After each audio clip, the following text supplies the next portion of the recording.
Հարգելի գործընկերներ, օրս հայտնի դարձավ, որ Ադրբեջանը հայցով դիմել է միջազգային դատարան, այսպես կոչված ադրբեջանական օկուպացված տարածքների դիմաց հայկական կողմից փոխհատուցում ստանալու համար։ Տեղեկատվություն առաջին անգամ տարածեց Ադրբեջանի փոխվարչապետ, փախստականների եւ հարկադիր տեղահանվածների հարցերով զբաղվող հատուկ հանձնաժողովի նախագահ Ոմն Հասանովը։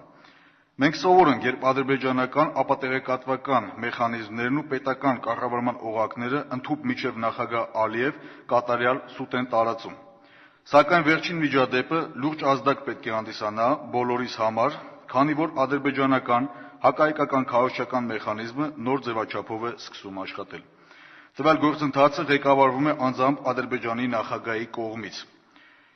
Իսկ Հայաստանից ակնկալվող բռնագանձվող գումարը ըստ նախնական հաշվարկների կազմում է շուրջ 300 միլիարդ ԱՄՆ դոլար։ Նողկալի գործընթացը նառնում է ավելի գարշելի, երբ Ադրբեջանի փոխվարչապետ արտահայտում է, որ ադրբեջանցին այնքան մեծահոգի էր, որ այս քայլին չէր գնում, սպասելով հայկական կողմի Ղարաբաղյան հարցի շուրջ կոնկրետ գործողություններին։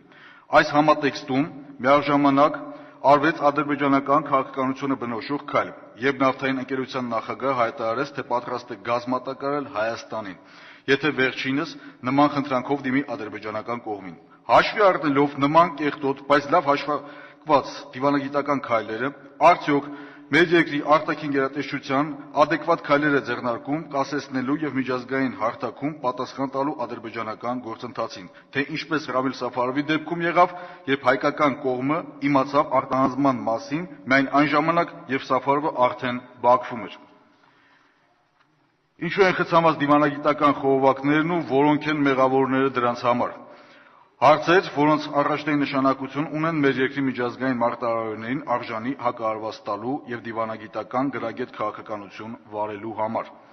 Անհրաժեշտ է, որ Հայաստանի Հանրապետության արտաքին գործերի նախարարությունը ժամանակին եւ ճիշտ քայլեր պատասխանատուն բոլոր այն միջազգային ազդակներին, որոնցից յուրաքանչյուրը կարող է իրենից լուրջ վտանգ ներկայացնել մեր երկրի համար։ Ժամանակն է դիվանագիտական հաղթանակներ կերտել, այլ ոչ դրանց կողքից հետևելու եւ արդեն տեղի ունեցած փաստերին ընդամենը արձագանքելու։ Շնորհակալություն։